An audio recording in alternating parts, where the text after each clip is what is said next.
من بھری غریب بوڑھی عورت دوہری ہو چکی تھی۔ اس کی کمر اتنی گولائی میں جھکی ہوئی تھی کہ چلتے ہوئے اس کا اگر منہ دیکھنا ہوتا تھا تو اسے آواز دینی پڑتی تھی، تو وہ ذرا سا گردن موڑ کر دیکھتی تب جا کر اس کا چہرہ دکھائی دیتا تھا۔ من بھری درزی برادری سے تعلق رکھتی تھی۔ یہ سب کھیت کھلیانوں میں مزدوری کرنے والے لوگ تھے۔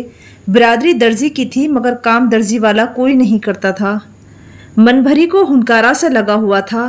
وہ ہوں ہوں کی بہت تیز آواز نکالتی تھی۔ جب من بھری آتی تو بڑے آہنی گیٹ کے باہر سے ہی ہنکارے کی آواز اندر دور گھر کے کمروں تک جا پہنچتی تھی۔ پھپھو چھاچھ سے مکھن نکالتے ہوئے کہتی، من بھری آ گئی۔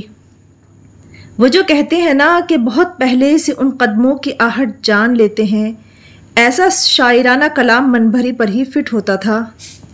پتہ نہیں اپنے غریب والدین کی وہ کون سے نمبر کی اولاد تھی یا مرد جائی کی تھی کہ من بھری نام رکھ دیا۔ ان دنوں مزدور طبقہ برادری کے نام ایسے ہی ہوتے تھے: من بھری، شبراتن، بھاجو، شبراتی، گونگا تانگے والا، پھلو کمہاری، دیوان جی، کالے بھنگی، کھچیڑو، ننو، جاہلی، منو، بھوری، کلو وغیرہ۔ من بھری آتی تو اتنا شور کرتی تھی مگر بیٹھتے ہی وہ بالکل چپ ہو جاتی تھی، ہنکارا بند ہو جاتا تھا۔ وہ گاؤں کے اندر سے کافی دور چل کر ہمارے گھر تک آتی تھی۔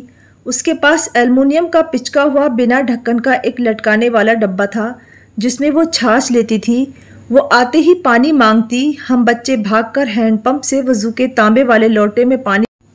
من بھری پہلے اپنے دونوں ہاتھ دھوتی، پھر دونوں ہاتھ ملا کر چلو بنا کر دیر تک پانی پیتی، پھر سر کے اشارے سے ہمیں روک دیتی اور ہاتھ میں بچے پانی کو منہ پر چپڑ لیتی۔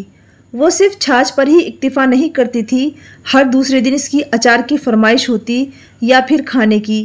دادی اچار کی مٹی کی ہنڈیا میں سے 3-4 پھاک اخبار کے ٹکڑے میں لپیٹ کر اسے پکڑا دیتی۔ امی رات کی باسی روٹی ڈلیا میں سے نکال کر اس پر سالن رکھ کر ہم بچوں کو دے دیتی۔ ہم اسے من بھری کو دیتے تو من بھری بہت لہک کر وہ روٹیاں پکڑتی، کبھی کبھی وہیں بیٹھ کر کھا لیتی اور کبھی چھاچھ کے ڈبے پر ڈھکے میلے چیکٹ کپڑے میں انہیں باندھ لیتی۔ من بھری بہت بوڑھی تھی، اس کے بیٹے بھی غریب ہی تھے۔ وہ ایسے ہی گھروں میں مانگ مانگ کر زندگی بسر کر رہی تھی۔ پھر ایسا ہوا 2 دن تک من بھری نہیں آئی۔ دادی نے دن میں کئی بار اسے یاد کیا، یہ من بھری کیوں نہیں آئی؟ میں نے تو 2 دنوں سے اس کے حصے کی چھاچھ کسی دوسرے مانگنے والے کو بھی نہیں دی۔ پھر شام کو بھینس کو ڈالنی پڑی۔ تیسرے دن گاؤں کی مسجد میں نماز جنازہ کا اعلان ہوا۔ ہمہ وقتی ملازم ریاجو نے چارپائی کی ادوائن کستے ہوئے بتایا، اماں کل دوپہر جو جنازے کا اعلان ہوا تھا نا، وہ من بھری کا تھا، مر گئی بیچاری رات کسی وقت، سنا ہے 2 دن سے کھاٹ پر پڑی تھی۔ اوہ اچھا، دادی کے منہ سے بے ساختہ نکلا۔ ان کی آنکھیں کچھ گیلی سی ہو گئیں۔ ہم بچے دادی کو حیرت سے دیکھنے لگے۔ اس کے بعد من بھری کی آواز پھر کبھی نہیں گونجی۔